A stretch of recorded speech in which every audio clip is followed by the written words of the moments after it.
여러분, 혹시 꿈의 직장이라는 말 들어보셨습니까? 연봉이 1억 원은 넘고 정년이 보장되어서 신의 직장이라고 불리던 곳이 있었습니다. 바로 대한민국 경제의 심장이었던 철강 공장들입니다. 하지만 영원할 것 같던 그 철옹성에도 거대한 균열이 시작되었습니다. 오늘 이 영상에서는 현대제철 포항 공장이 문을 닫아야만 했던 진짜 이유와 그 속에 숨겨진 충격적인 진실을 하나씩 벗겨보겠습니다. 40대 가장인 김 씨는 현대제철 포항 공장에서 15년이라는 시간을 보냈습니다. 마침마다 은색 작업복을 반듯하게 다려입고 출근할 때면 온 동네 사람들의 부러운 시선을 한 몸에 받았죠. 연봉 1억 원이라는 숫자는 김 씨에게 단순한 돈이 아니라 가족을 지키는 든든한 방패이자 사회적 지위를 나타내는 훈장이었죠. 아내와 함께 노후 걱정은 전혀 없을 거라고 믿으며 매일같이 샘물 소리를 음악 삼아 일했습니다. 하지만 지금 김 씨가 서 있는 곳은 뜨거운 용광로 앞이 아니라 차가운 새벽 공기가 감도는 인력 사무소 앞입니다. 평생을 바치면 회사가 끝까지 책임져 줄 줄 알았는데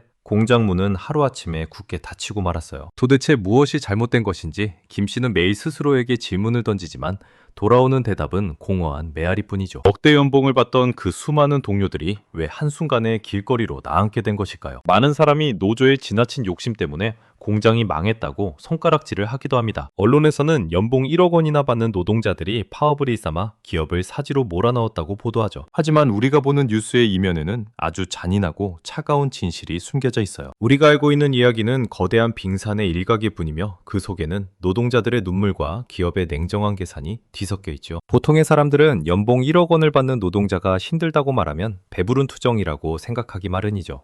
저렇게 많은 돈을 받으면서 무엇이 더 부족해서 일을 안 하느냐고 혀를 내두르는 분들이 많아요. 하지만 여기서 우리가 반드시 짚고 넘어가야 할 사실이 하나 있습니다. 바로 1억 원이라는 화려한 숫자 뒤에 감춰진 가혹한 노동의 대가와 건강이라는 이름의 기회비용이죠. 1억 원이라는 돈은 결코 거저 주어지는 것이 아니었죠. 그 돈을 벌기 위해 김 씨와 동료들이 포기해야 했던 것은 인간다운 삶의 리듬이었어요. 일주일 내내 낮과 밤이 뒤바뀌는 2교대와 3교대 근무를 수십 년 동안 반복해야 했습니다. 남들이 잠든 시간에 출근하고 남들이 깨어날 때 잠드는 생활은 몸과 마음을 서서히 갉아먹는 독과 같았죠. 특히 찰광 공장의 현장은 상상을 초월하는 고통의 연속이었습니다. 샘물이 펄펄 끓어오르는 1600도의 뜨거운 열기 속에서 두꺼운 방화복을 입고 버티는 일은 고문과도 같았죠. 한여름에는 실내 온도가 50도를 훌쩍 넘어갑니다. 숨을 한 번 쉴 때마다 뜨거운 공기가 폐부 깊숙이 박히고 땀은 비오듯 쏟아져서 장화 안에 물이 고일 정도였어요. 이런 환경에서 30년 가까이 일을 하면 아무리 건강한 사람이라도 몸은 이미 만신창이가 되고 맙니다. 김 씨의 가장 친한 동료였던 박 씨는 올해 58세의 나이에 만성 호흡기 질환 판정을 받았죠. 정년퇴직을 불과 2년 앞두고 얻은 것은 억대 연봉의 영광이 아니라 매달 날아오는 무거운 병원비 고지서와 헐떡이는 숨소리뿐이었습니다. 회사는 노동자들이 흘린 땀방울의 가치를 누구보다 잘 알고 있었습니다. 하지만 자본의 논리는 땀방울의 가치보다 눈앞에 보이는 손익계산서의 숫자를 더 중요하게 여겼죠. 노동자들이 건강을 잃어가며 공장을 지키는 동안 회사는 더 큰 변화를 준비하고 있었습니다. 그 변화의 시작은 누구도 예상하지 못한 시점에 아주 급작스럽게 찾아왔죠. 공장 폐쇄라는 청천벽력 같은 소식이 전해지던 날 포항의 하늘은 유난히 어두웠죠. 수천 명의 노동자가 한꺼번에 일자리를 잃는다는 것은 단순한 개인의 불행이 아니라 한 지역사회의 붕괴를 의미해요. 회사는 경영상의 이유를 들어 어쩔 수 없는 선택이라고 말하지만 그 속사정을 들여다보면 화가 치밀어 오를 정도로 냉혹한 계획이 숨어 있었습니다. 이제 우리는 감정적인 비난을 잠시 멈추고 차가운 이성으로 사건의 본질을 바라봐야 해요. 정말로 노조의 파업 때문에 수천억 원의 이익을 내던 공장이 문을 닫은 것일까요? 아니면 우리가 모르는 거대한 시대의 흐름이 공장 문을 안에서부터 밀어내고 있었던 것일까요? 그 충격적인 내막을 알게 된다면 여러분은 아마 배신감에 몸을 떨지도 모르죠. 기업은 결코 손해를 보는 장사를 하지 않습니다. 현대제철 포항 공장이 가동 중단을 선언하기 직전까지도 그들은 표면적으로는 수익을 내고 있었어요. 그런데도 왜 굳이 멀쩡한 공장 라인을 멈추고 수많은 사람을 거리로 내몰아야 했을까요? 그 배경에는 글로벌 탄소 규제라는 거대한 장벽과 함께 우리나라의 기형적인 에너지 구조가 자리 잡고 있죠. 글로벌 탄소 규제와 에너지 구조라는 거대한 파도는 기업에게 선택의 여지를 주지 않았습니다. 현대제철 포항 공장의 핵심 설비는 전기를 사용하여 고철을 녹이는 전기로 시스템이었죠. 전기로는 석탄을 태우는 고로에 비해 탄소 배출이 적다는 장점이 있지만 전기 요금에 매우 민감해요. 그런데 지난 몇 년 사이 우리나라 산업용 전기 요금은 기록적인 수준으로 폭등했습니다. 한국전력의 누적 적자가 수십조 원에 달하면서 기업들이 감당해야 할 비용이 선을 넘은 것이죠. 회사는 이미 3년 전부터 이 상황을 예견하고 치밀하게 계산기를 두드리고 있었죠. 전기를 엄청나게 잡아먹는 전기로를 한국에서 돌리는 것이 과연 이득인지 고민했죠. 결론은 참혹했습니다. 공장을 가동하면 할수록 적자가 쌓이는 구조가 되었기 때문입니다. 산업용 전기료가 10% 오를 때마다 철강 한 톤을 만드는 원가는 수만 원씩 뛰어올랐죠. 이런 상황에서 기업은 생존을 위해 가장 쉬운 길을 선택하게 마련이죠. 비싼 전기료와 인건비를 감당하며 국내에서 생산을 이어가기보다 사업을 축소하는 것입니다. 노조의 파업은 회사에게 아주 훌륭한 탈출 명분이 되어주었습니다. 회사는 언론을 통해 노조 때문에 공장을 닫는다고 말하며 대중의 비난을 노동자에게 돌렸습니다. 하지만 진실은 전기료를 감당할 수 없어서 짐을 싸기로 결정한 경영진의 판단이었죠. 여러분도 아시다시피 전 세계는 지금 탄소 중립이라는 명목 아래 철강 업계를 압박하고 있어요. 유럽과 미국은 탄소 배출이 많은 제품에 세금을 매기는 탄소 국경세를 본격화했죠. 낡은 전기로 시설을 친환경 설비로 바꾸려면 수조 원의 막대한 투자가 필요합니다. 현대제철 경영진은 이 지점에서 냉정한 결단을 내린 것이죠. 한국의 낡은 공장에 수조 원을 쏟아부는 대신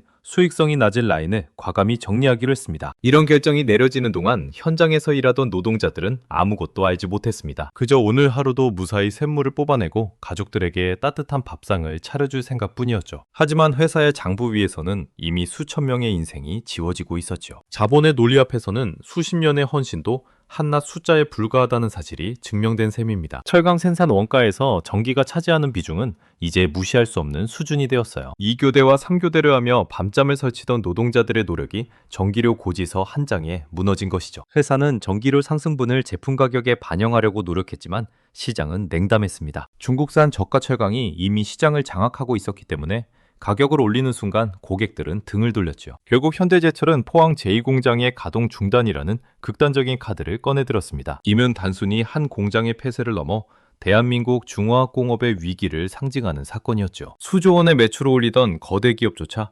에너지 비용이 압박 앞에서는 무릎을 꿇을 수밖에 없었습니다. 노동자들은 회사를 지키기 위해 파업을 했지만 회사는 이미 마음을 굳힌 상태였죠. 우리는 여기서 기업의 이윤 추구가 얼마나 냉정한지 다시 한번 확인하게 됩니다. 수익이 나지 않는다면 수십 년을 함께한 파트너라도 언제든 버릴 수 있다는 사실을요. 공장 폐쇄 소식이 전해지자 포항 지역 경제는 순식간에 얼어붙기 시작했습니다. 공장 근처의 식당과 상점들은 단골 손님들을 잃고 폐업의 위기에 직면하게 되었죠. 이것이 바로 에너지 구조의 변화가 불러온 도미노 현상의 시작이었습니다. 전기료라는 작은 불씨가 거대한 공장을 멈추게 하고 수만 명의 생계를 위협하는 화마로 변한 것입니다. 회사는 미래를 위한 어쩔 수 없는 선택이라고 강변하지만 그 책임은 고스란히 약자들에게 전가되었죠. 김 씨와 그의 동료들이 겪고 있는 고통은 이제 시작에 불과했습니다. 이 과정에서 우리는 국가의 에너지 정책이 기업과 노동자의 삶에 얼마나 큰 영향을 주는지 알게 되었죠. 한전의 적자가 기업의 생산 단가를 올리고 그것이 다시 노동자의 해고로 이어지는 비극을 목격하고 있습니다. 회사는 공장을 닫으면서도 자신들의 경영 실수를 감추기에 급급했죠. 모든 비난의 화살을 노조에게 돌리며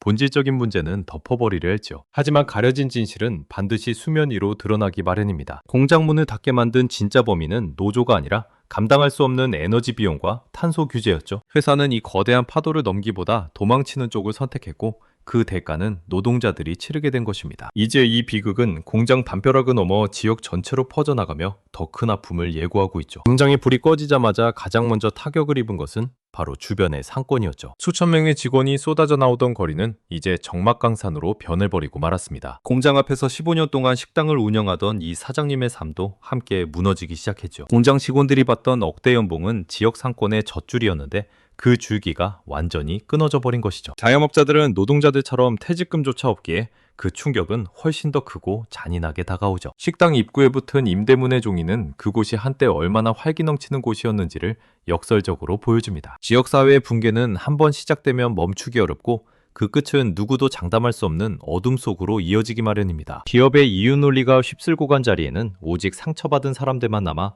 서로를 원망하며 하루를 버텨내고 있습니다. 하지만 이 비극의 이면에는 우리 힘만으로는 도저히 막을 수 없었던 거대한 쓰나미가 하나 더 있었습니다. 바로 바다 건너 중국에서 밀려오는 저가 철강의 거센 파도였죠. 중국은 전 세계 철강 생산량의 절반 이상을 차지하며 가격 결정권을 쥐고 흔들고 있습니다. 중국 정부는 자국 내 건설 경기가 침체되자 남아도는 철강을 헐값에 전 세계로 쏟아내기 시작했습니다. 2025년 한 해 동안 우리나라에 들어온 중국산 철강 제품은 역대 최고치를 경신했죠. 국산 제품보다 무려 30% 이상 저렴한 가격으로 시장을 공략하니 우리 기업들은 버틸 재간이 없었습니다. 과거에는 중국산 하면 품질이 떨어진다는 인식이 강했지만 이제는 상황이 완전히 달라졌죠. 기술 격차는 이미 좁혀질 대로 좁혀졌고 일반적인 건축용 강재는 품질 차이를 거의 느끼지 못할 수준까지 올라왔습니다. 건설사들은 한 푼이라도 아끼기 위해 국산 대신 중국산 철강을 선택하는 것이 당연한 수순이 되었죠. 현대제철이 생산하던 제품들도 결국 가격 경쟁력에서 밀려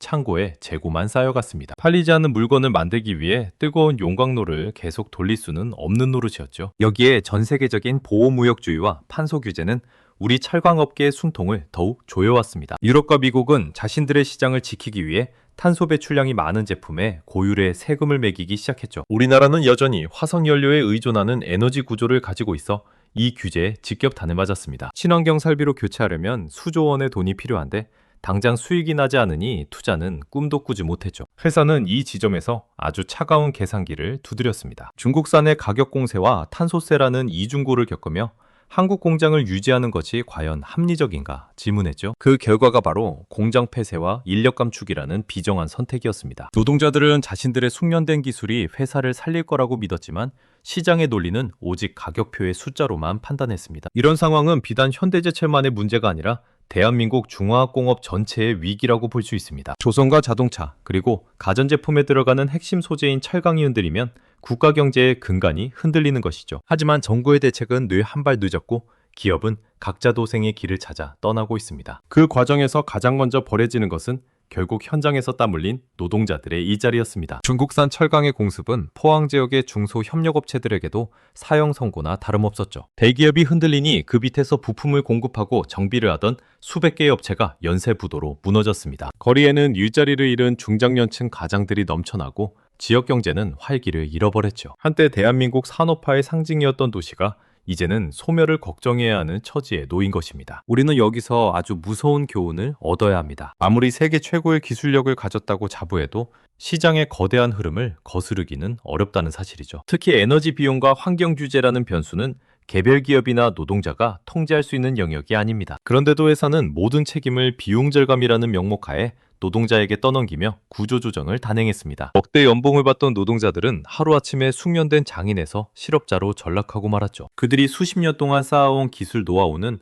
공장 문이 닫히는 순간 아무런 가치가 없는 것이 되었습니다. 재취업을 하려고 해도 50대를 넘긴 나이에 갈 수 있는 곳은 그리 많지 않아요. 연봉 1억 원의 화려한 시절은 이제 돌아올 수 없는 과거의 영광이 되어버린 셈입니다. 철강 산업의 위기는 이제 시작일 뿐이며 앞으로 다른 제조 분야에서도 비슷한 비극이 반복될 수 있습니다. 중국의 물량 공세와 글로벌 환경 규제는 갈수록 정교하고 강력해질 것이기 때문이죠. 우리가 안일하게 대처하는 사이 우리 경제의 기둥들이 하나둘씩 썩어가고 있었던 것입니다. 김 씨는 오늘도 인력사무소에서 허탕을 치고 돌아오며 텅 빈 공장 굴뚝을 바라봅니다. 어제까지만 해도 저 굴뚝에서는 우리 가족의 희망이 피어올랐는데 이제는 차가운 연기조차 보이지 않죠. 수입이 한순간에 끊긴 가장의 눈에 들어오는 것은 당장 이번 달에 갚아야 할 은행이자와 아이들의 교육비뿐입니다. 연봉 1억 원을 받을 때는 그 숫자가 영원할 줄 알았고 그에 맞춰 삶의 규모도 한없이 키워왔습니다. 아파트를 사면서 빌린 3억 5천만 원의 대출금은 이제 김 씨의 숨통을 조이는 무거운 쇠사슬이 되어 돌아왔죠. 금리가 가파르게 오르면서 매달 나가는 이자만 150만 원에 달하고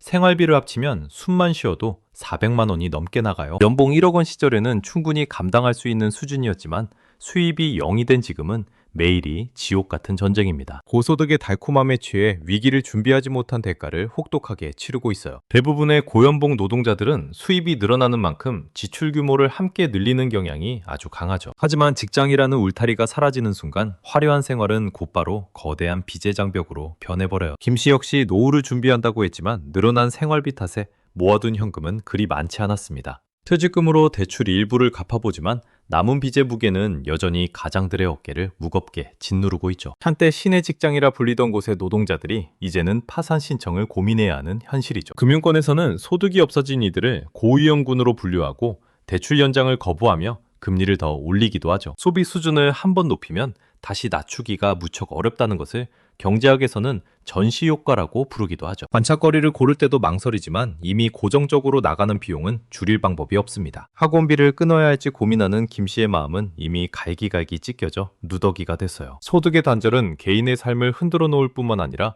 가족 전체를 절망으로 몰아넣습니다. 대학생인 큰아들은 휴학을 고민하고 고등학생인 둘째는 부모님의 눈치를 보며 문제집 사는 것도 주저하죠. 김 씨는 자식들에게만큼은 가난을 물려주지 않겠다고 다짐하며 버텼지만 결과는 참담합니다. 보정비용이 높은 가계 구조는 위기 상황에서 가장 먼저 무너지는 모래성과 같다는 것을 깨달았죠. 이제 김 씨에게 남은 것은 아파트 한 채뿐이지만 이마저도 경매로 넘어갈지 모른다는 불안감에 밤잠을 설치. 위기를 기회로 바꾸는 법을 배우지 못한 채 오로지 직장에만 목을 매달았던 결과이죠. 공장은 멈췄고 수입은 사라졌으며 빚은 매일같이 이자를 부리며 김 씨의 숨통을 조여오고 있습니다. 한때 포항의 영웅이라 불리던 철강전사들이 이제는 빚쟁이들에게 쫓기는 처량한 신세가 된 것이에요. 회사가 나를 지켜줄 거라는 믿음이 부질없다는 것과 대출로 쌓은 성이 쉽게 무너진다는 사실을 이제야 알았죠. 김 씨는 오늘도 어둠이 깔린 거실에서 소주 한 잔으로 시름을 달래며 내일의 태양을 기다려봅니다. 하지만 내일이 오다고 해서 공장의 불이 다시 켜지지 않을 거라는 사실을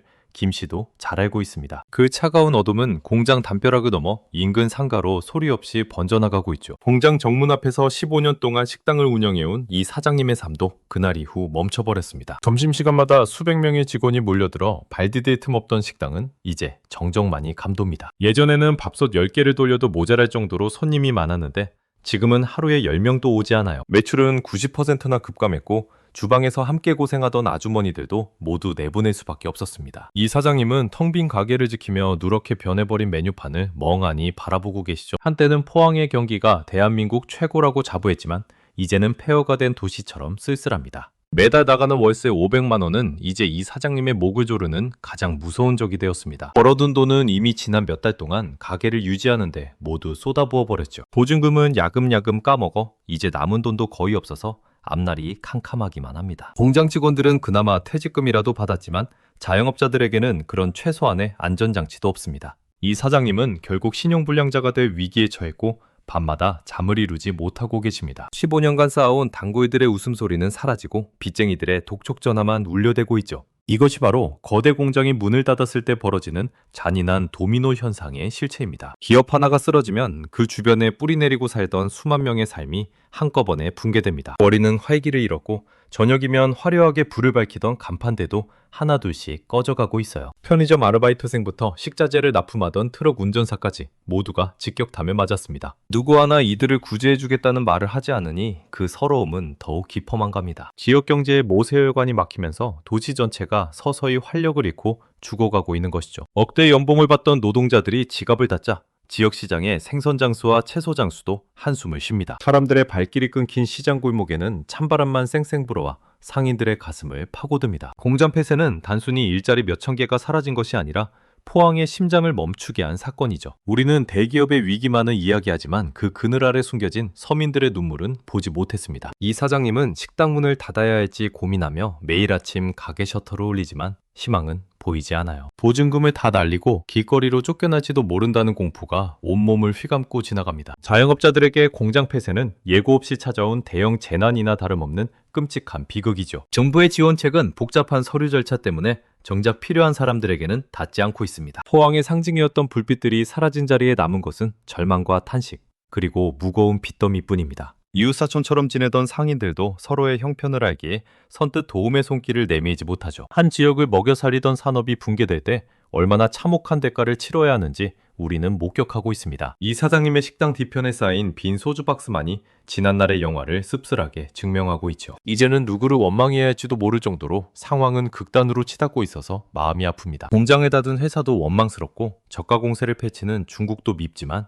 당장의 생계가 더 급하죠. 우리 사회가 이런 산업전환의 피해자들을 보호할 준비가 전혀 되어 있지 않다는 사실이 개탄스럽습니다. 이 사장님은 오늘도 텅 빈 식당 의자에 앉아 한숨 섞인 담배 연기를 내뿜으며 천장을 봅니다. 공장의 기계 소리가 멈춘 자리에 들어찬 것은 채권자들의 고함과 상인들의 눈물 섞인 하소연뿐이죠. 지역경제의 도미노는 이제 마지막 조각을 향해 달려가고 있으며 그 끝은 보이지 않는 어둠입니다. 우리 모두가 이 도미노의 일부일 수 있다는 사실을 잊어서는 안 된다고 생각합니다. 준비되지 않은 이별은 언제나 이렇게 잔인한 흔적을 남기며 우리 곁을 맴돌고 있습니다. 그런데 여러분, 회사가 이런 비극을 몰랐을까요? 아닙니다. 그들은 우리보다 훨씬 더 빠르고 정확하게 미래의 손익계산서를 작성하고 있었죠. 회사가 공장을 고쳐 쓰는 대신 멈추는 것을 선택한 배경에는 글로벌 탄소 국경세라는 거대한 장벽이 있었습니다. 탄소를 많이 배출하는 철강 제품에 엄청난 세금을 물리겠다는 전 세계적인 약속이 현실로 다가온 것이죠. 낡은 전기로와 설비들을 친환경 방식으로 바꾸려면 수조 원이라는 천문학적인 돈이 들어갑니다. 현대제철 경영진은 이 지점에서 아주 냉정하고 차가운 경영학적 판단을 내렸습니다. 수조 원을 들여서 한국 공장을 고쳤을 것인가, 아니면 여기서 멈추고 새로운 먹거리를 찾을 것인가 고민했죠. 그들은 결국 수만 명의 생계보다 기업의 생존과 이윤을 위해 멈추는 길을 선택했습니다. 유럽과 미국은 이제 탄소 배출량이 기준치를 넘는 철강에 대해 무거운 관세를 부과하기 시작했죠. 이것이 바로 탄소 국경 조정 제도인데, 우리 철강 기업들에게는 사형 선고나 다름없는 무서운 규제입니다. 이 규제를 피하려면 공정 자체를 완전히 바꿔야 하는데, 그 비용이 상상을 초월하는 수준이었던 것이죠. 회사는 수익성이 낮은 포항 공장의 라인을 유지하는 것보다 폐쇄하는 것이 장기적으로 유리하다고 판단했습니다. 이 과정에서 기업이 추구하는 환경, 사회 지배구조, 이른바 ESG 경영의 모순이 드러납니다. 환경을 지키겠다는 명목 아래 진행되는 탄소 중립이 누군가에게는 일자리를 잇는 비극이 된 것이죠. 기업은 친환경이라는 근사한 옷을 입고 미래로 나아가지만 그 옷을 만들기 위해 낡은 공장의 노동자들은 희생되었습니다. 자본의 논리는 이처럼 정의롭지 못하고 오직 효율성이라는 잣대로만 세상을 바라봅니다. 회사는 3년 전부터 이미 탄소 중립 로드맵을 세우고 단계별로 사업 구조를 개편해왔습니다. 그 계획서 어디에도 김 씨와 같은 현장 노동자들의 노후에 대한 배려나 보상안은 충분치 않았죠. 공장이 멈추는 것은 경영진에게는 단순한 사업 철수지만 노동자들에게는 삶의 기반이 무너지는 재앙입니다. 하지만 숫자로만 움직이는 시장 경제는 이런 개별적인 아픔에 대해 아무런 대답을 해주지 않습니다. 철강 생산의 패러다임이 바뀌면서 숙련된 기술자의 가치는 급격히 떨어지고 데이터와 로봇이 그 자리를 대신하죠. 공장을 스마트화하고 탄소 배출을 줄이는 과정에서 인간의 노동력은 점차 거추장스러운 비용으로 전락했습니다. 회사는 신규 투자를 약속하지만 그 투자가 이루어지는 곳은 포항의 낡은 공장이 아니라 해외나 신기술 거점이죠. 결국 지역의 노동자들은 기업의 미래 전략에서 철저히 소외된 채 과거의 유산으로 남겨지게 된 것입니다. 우리는 기업이 국가 경제를 이끈다고 믿으며 많은 혜택을 주었지만 위기 상황에서 그들은 철저히 이기적이었죠. 공장을 닫으며 내세운 경영난이라는 핑계 뒤에는 탄소 규제를 회피하려는 치밀한 계산이 깔려 있었습니다. 회사는 살아남기 위해 팔다리를 자르는 심정이라고 말하지만 정작 잘려나간 것은 그들의 팔다리가 아니라 노동자들의 목숨줄이었죠. 이 잔인한 계산법을 이해하지 못하면 우리는 앞으로 다가올 변화의 파도에 또다시 휩쓸릴 수밖에 없습니다. 탄소 중립이라는 거창한 구호 아래 숨겨진 기업의 냉혹한 구조조정은 이제 다른 산업으로도 번질 것입니다. 자동차 조선, 석유화학 등 우리 경제의 기둥을 이루는 모든 분야가 이 규제에서 자유롭지 못하기 때문이죠. 현대제철 포항공장의 폐쇄는 단순한 일회성 사건이 아니라 산업 대전환기가 몰고 올 거대한 폭풍의 전조현상입니다. 우리는 이 변화를 직시하고 기업의 말보다는 그들이 찍어내는 숫자의 의미를 파악해야 합니다. 경영학적으로 볼 때 공장 폐쇄는 자본 효율성을 높이는 아주 합리적인 선택이었을지도 모릅니다. 하지만 사회적으로 볼 때 그것은 한 공동체를 파괴하고 수많은 가정의 미래를 앗아간 무책임한 처사이죠. 이 괴리감 사이에서 노동자들은 길을 잃고 방황하며 회사의 다음 행보를 불안한 눈으로 지켜보고 있습니다. 기업의 성장이 곧 나의 성장이라는 믿음이 깨진 자리에 남은 것은 각자 도생이라는 서글픈 현실뿐입니다. 이제 우리는 기업이 나를 책임져 줄 거라는 순진한 생각에서 완전히 벗어나야 할 때입니다. 회사는 언제든 계산기를 두드려 나를 버릴 수 있다는 사실을 뼈저리게 느껴야 한다는 말이죠. 탄소 국경세라는 장벽은 우리가 넘어야 할 높은 산이지만 그 산을 넘는 과정에서 누가 희생되는지는 아무도 가르쳐주지 않습니다. 이 사막 같은 현실에서 살아남기 위해 우리는 어떤 준비를 해야 할지 다음 단계에서 더 깊이 고민해 보겠습니다. 가장 먼저 해야 할 일은 국가나 회사가 내 노후를 책임져 줄 거라는 환상을 완전히 버리는 것입니다. 아무리 고연봉을 받는 직장이라도 언제든 한순간에 사라질 수 있다는 사실을 뼈저리게 명심해야 하죠. 김 씨가 겪은 비극은 단순히 운이 없어서 생긴 일이 아니라 산업 구조 자체가 변했기 때문이에요. 첫째로 우리가 당장 실천해야 할 과제는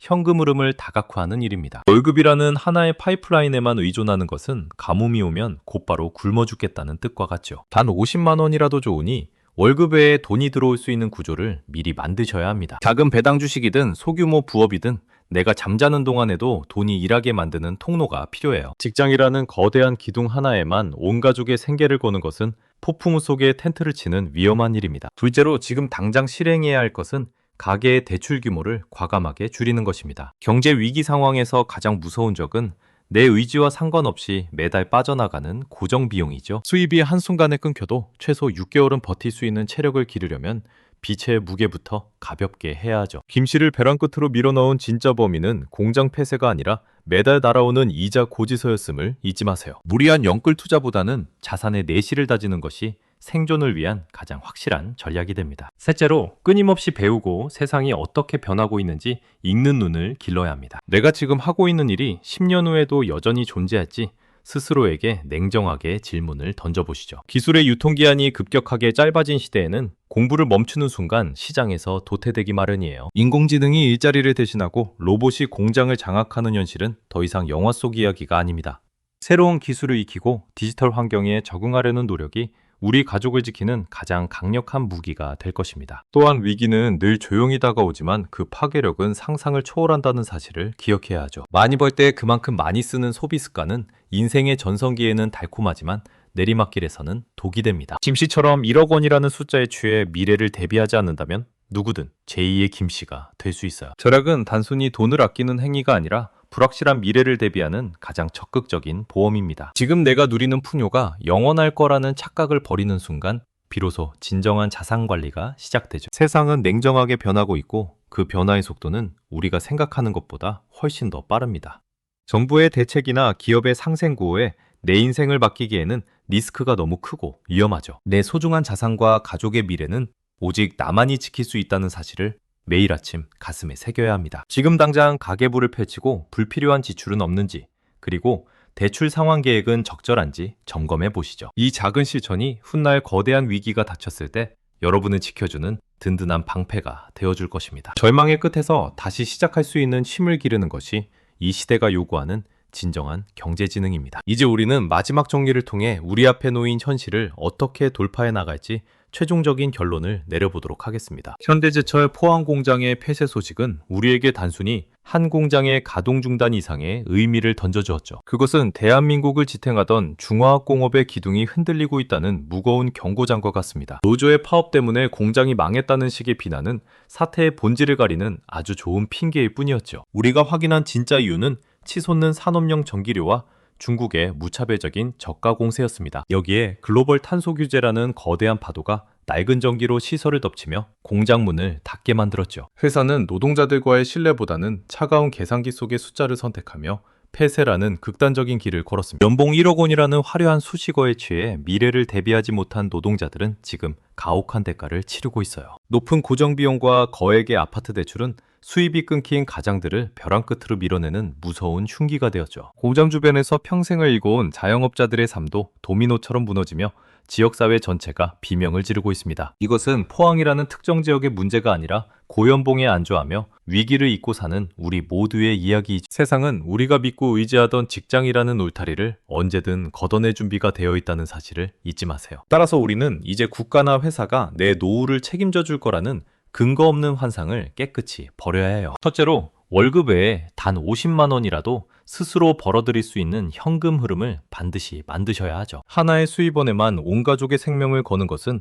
엔진 하나의 의지에 대양을 거누는 배와 다를 바 없습니다. 둘째로 가계의 대출 규모를 줄이고 고정 지출을 최소화하여 위기 상황에서 버틸 수 있는 체력을 기르십시오. 셋째로 세상이 어떻게 변하고 있는지 끊임없이 공부하고 새로운 기술과 환경에 적응하는 노력을 멈추지 마세요. 내가 하는 일이 10년 후에도 존재할지 스스로에게 매일 질문하며 자신만의 전문성을 키워나가야 합니다. 아는 것이 곧 생존의 힘이며 진실을 명확히 알아야만 이 거친 경제의 소용돌이 속에서 살아남을 수 있죠. 오늘 이 영상이 여러분의 소중한 자산과 가정을 지키는 작은 경고등이자 희망의 불빛이 되기를 바랍니다. 준비하는 자에게 다가오는 위기는 성장을 위한 발판이 될 수 있지만 아니란 자에게는 피할 수 없는 재앙이죠. 오늘부터 당장 여러분의 자산 구조를 냉정하게 점검하고 10년 후의 미래를 다시 설계해 보시죠. 시간은 우리를 위해 멈춰주지 않으며 위기는 생각보다 훨씬 더 빠르고 확실하게 다가오고 있습니다. 지금 당장 바뀌지 않으면 우리 역시 제2의 김씨가 되어 길거리에서 후회하게 될지도 몰라요. 당신의 소중한 미래와 사랑하는 가족은 오직 당신의 철저한 준비와 결단만이 지킬 수 있다는 사실을 명심하세요. 남들이 말하는 신의 직장이나 억대 연봉이라는 환상에 속지 말고 그 이면에 숨겨진 날카로운 칼날을 보십시오. 진실을 마주하는 일은 때로는 고통스럽지만 그 고통을 견뎌낸 사람만이 진정한 경제적 자유를 누릴 수 있습니다. 오늘부터 여러분의 삶을 스스로 주도하고 변화의 파도를 타고 넘는 지혜로운 투자자가 되시길 응원하죠. 우리는 포항 공장의 꺼진 불꽃을 보며 슬퍼하기보다 그 연기 너머에 있는 새로운 시대의 질서를 읽어야 해요. 누군가는 무너진 잔해 속에서 절망하겠지만 준비된 누군가는 그 위에서 새로운 기회의 싹을 틔울 것입니다. 여러분이 바로 그 기회를 잡는 주인공이 되어 안정적인 노후와 풍요로운 미래를 쟁취하시기를 진심으로 바랍니다. 지금까지 귀로 듣는 경제학이었습니다. 긴 시간 함께 해주셔서 진심으로 감사합니다.